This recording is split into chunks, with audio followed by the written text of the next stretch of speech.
কষাবের বানটাকে টুস্ট করে নিলাম। এখন আমি এর মধ্যে উল্টা পারে ম্যানিস লাগিয়ে নিব।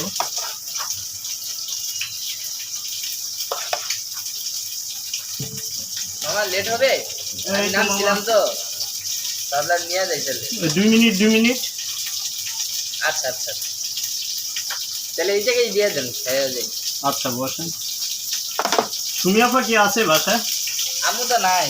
3 দিন ধরে, গত 2 দিন ধরে ওই ভাড়া নিয়ে ও গেছিলাম কিন্তু পাইনি আর কি। আচ্ছা সমস্যা নেই, আমি আম্মুর বলবো না। আচ্ছা।